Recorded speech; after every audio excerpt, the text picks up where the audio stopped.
Shalom, and welcome to part 2 of Operation Mockingbird, how the CIA uses the media to control the minds of the peons. Here to bring you more information through the awesome power of Yahweh Ba'Shem Yahushai, and also following in the steps of my elders, so double honors to them. Now, if you watch the first part of this series, you learned that everything you see on the news, anything you read on the internet, anything you read in the paper or hear on the radio is all controlled by the elites through a program called Operation Mockingbird. You also learn that all of Esau's media goes back to witchcraft. The power is harnessed in witchcraft. Now, in particular to the news, that's why it's called a news broadcasting. Because what are they casting abroad? They are casting a spell abroad through your TV. And if you check out the logos of the news broadcasting stations, all their logos are Masonic symbols. And in this part, Lord willing, I'm going to prove to you and show you that basically anything you see on the news is fake. It's all video and content pre-packaged by the government or other third-party companies which are sent to the news and displayed to you as real news. And they use this to persuade people and to sway their minds and to lie to them. Whether it be to lie to them that they're winning a war. Maybe it's to go get a swine flu vaccine or another vaccine. Maybe it's to scare them into getting some type of medication. Maybe it's to push the war on terror, that smokescreen of domestic terrorism. The same stupid people you run into every day that confront you and approach you like they're Albert Einsteins, because they watch the news and they think they know what's going on. They think they're intelligent. They think they have a high IQ.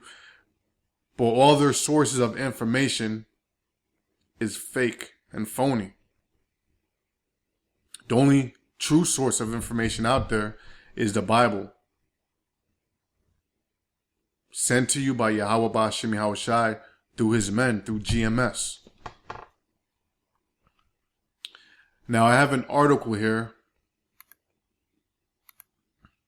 which is written by the Reporters Committee for Freedom of the Press. The title is called Operation Mockingbird, CIA Media Manipulation. And in this article here, a lady by the name of Mary Louise, who's an editor for Prison Planet, this is what she wrote. Media assets eventually include ABC, NBC, CBS, Time, Newsweek, Associated Press, United Press International, Reuters, Hearst Newspapers, Scripps Howard, Copley News Service, etc., and 400 journalists who have secretly carried out assignments according to the documents on file at CIA headquarters, from intelligence gathering to serving as go-betweens, writes Mary Louise for Prison Planet. The CIA had infiltrated the nation's businesses, media, and universities with tens of thousands of on-call operatives by 1950s. CIA Director Dulles had staffed the CIA almost exclusively with Ivy League graduates, especially from Yale, with figures like George Herbert Walker Bush from the Skull and Crossbones Society. Personally, I have come to the conclusion that the media is not only influenced by the CIA, the media is the CIA. Many Americans think of their supposedly free press as a watchdog on government, mainly because the press itself shamelessly promotes that myth. One of the first tenets for the control of a population is to control all sources of information the population receives, and mostly because the pervasive CIA and Operation Mockingbird, the mainstream American press is a controlled multinational corporate government megaphone. Now, there's a journalist by the name of Steve Kangas who was put to death by the elites because he was leaking information about them.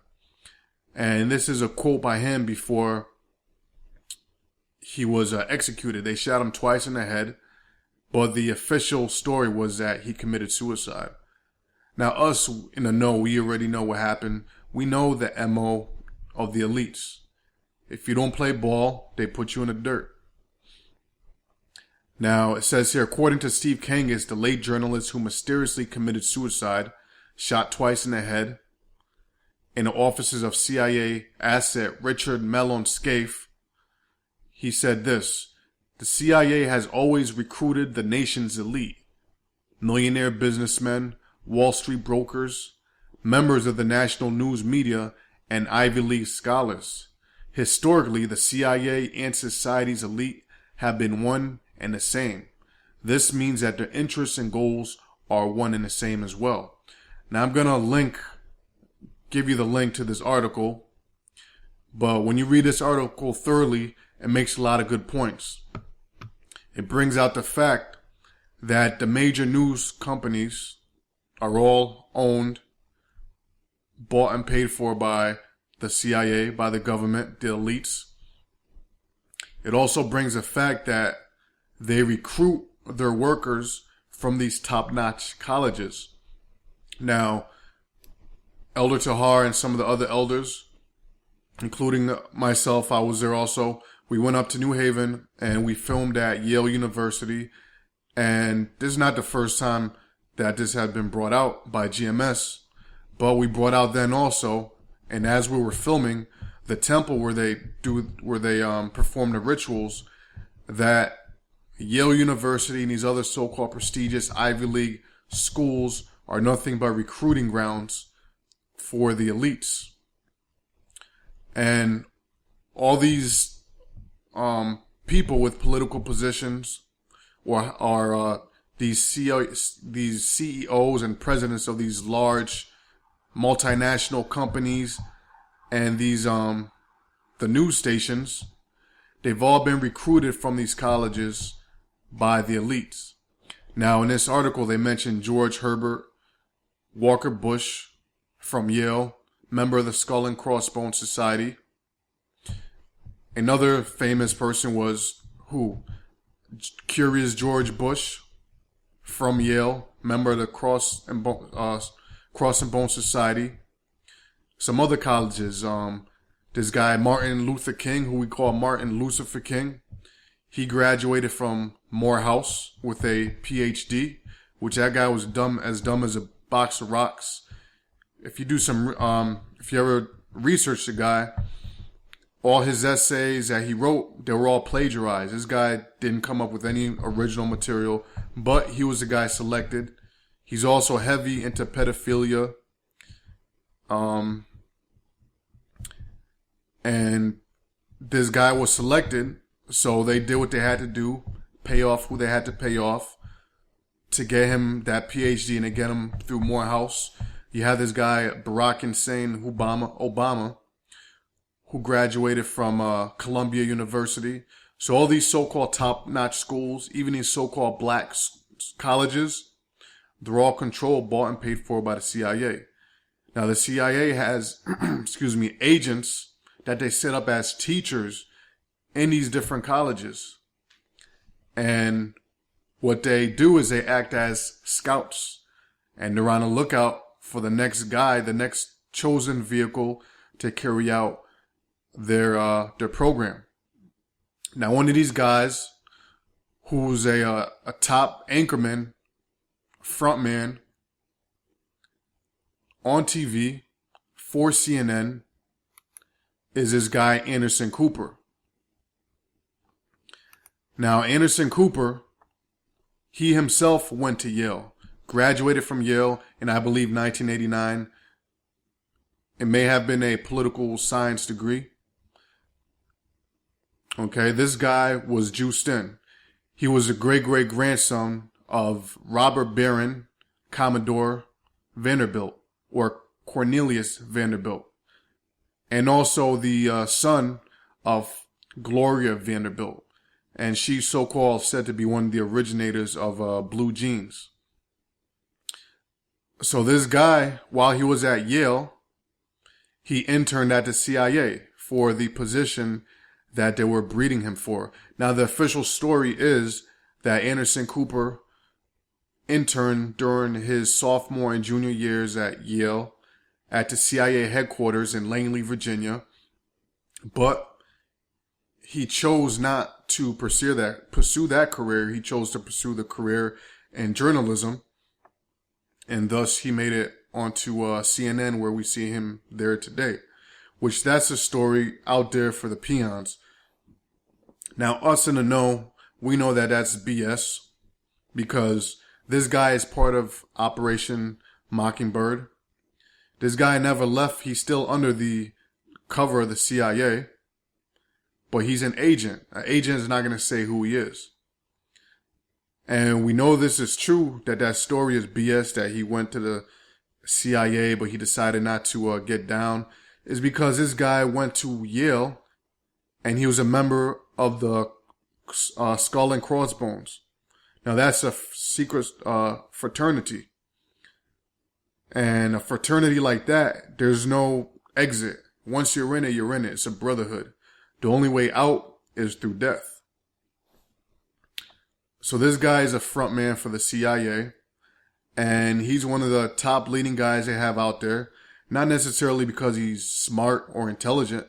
None of these guys in these high offices are there because they're smart or intelligent. I mean, look at George W. Bush as a perfect example. This guy's an idiot. But he was a so-called president of the corporation known as the United States.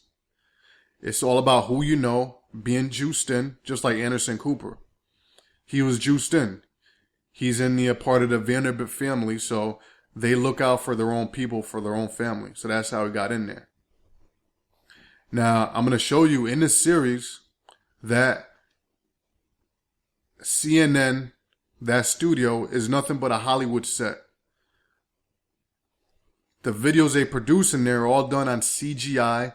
You might see Anderson Cooper out in the field. It's all CGI. You might see him out in Baghdad somewhere, or out in the Middle East with bombs flying behind him, explosions. And that's all done behind what's called a green screen or a blue screen. All these so-called on-location anchormen, especially this guy. And Lord willing, in this series, I'm going to show you videos that prove that this guy is in front of a green screen,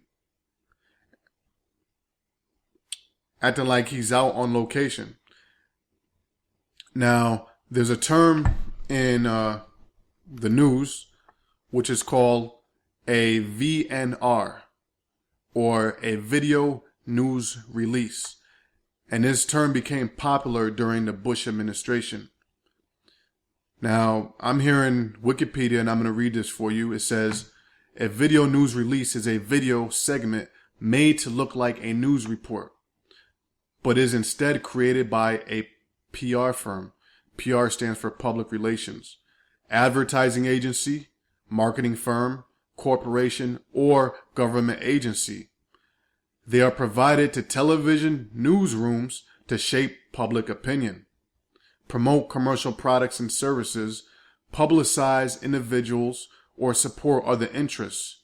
News producers may air VNRs in whole or in part at their discretion, or incorporate them into news reports if they contain information appropriate to a story or of interest to viewers. Critics of VNRs have called the practice deceptive or a propaganda technique, particularly when a segment is not identified to the viewers as a VNR, again, which stands for video news release. Firms producing VNRs disagree and equate their use to a press release in video form and point to the fact that editorial judgment and the worthiness. All right, that's it for that. I'm going to scoot down some. Under details, it says most VNRs feature a professional news reporter, someone with on-air news experience, or an actor. You have something called crisis actors, and we're going to get into that in a couple minutes.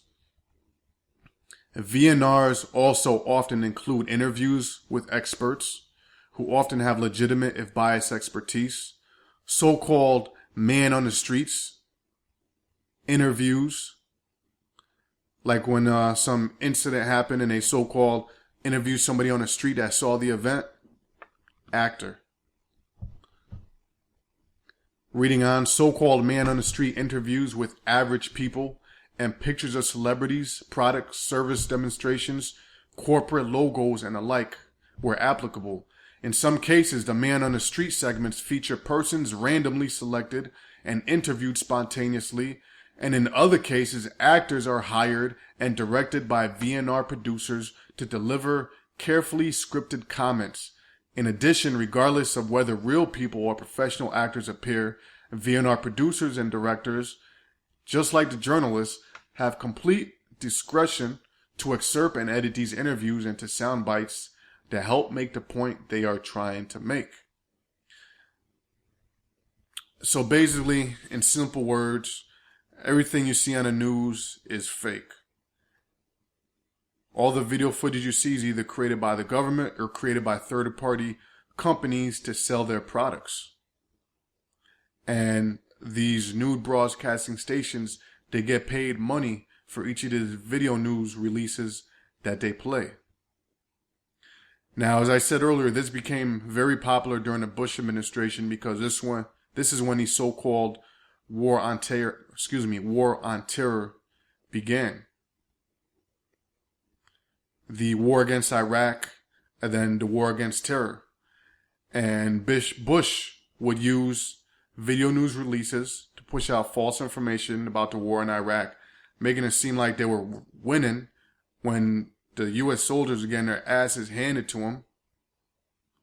And then you had 9/11, which the VNRs were used to make people think bin Laden performed the attacks and to persuade or to sway the people's minds into being with the United States going into Iraq and then later into Iran and just taking their shit. President, earlier this year you told us you had ordered your administration to cease and desist on payments to journalists to promote your agenda. You cited the need for ethical concerns and the need for a bright line between the press and the government. Your administration continues to make the use of video news releases, which are prepackaged news stories sent to television stations, fully aware that some or many of these stations will air them without any disclaimer that they are produced by the government. Comptroller General of the United States this week said that raises ethical questions. Does it raise ethical questions about the use of government money to produce stories about the government that wind up being aired with no disclosure that they were produced by the government? There is a Justice Department opinion that says these pieces are within the law so long as they're based upon facts, not advocacy. And I expect our agencies to adhere to that ruling, to that Justice Department opinion. This has been a long-standing practice of the federal government to use these types of videos. Agricultural Department, as I understand, has been using these videos for a long period of time. The Defense Department, other departments have been doing so. It's important that they be based upon the guidelines set out by the Justice Department. Now, I think it'd be helpful if local stations then disclose to their viewers if that's, that this was based upon a factual report and they chose to use it. But evidently in some cases that's not the case. So anyway. The administration is to guarantee that's happening by including that language in the prepackaged report. Yeah, I don't, look, oh, you mean a disclosure? I'm George W. Bush and I... Well, some way to make sure it couldn't air without the disclosure that you believe is so vital. Ken, I mean, there's a procedure that we're going to follow, and the local stations ought to, if there's a deep concern about that, ought to tell their viewers what they're watching.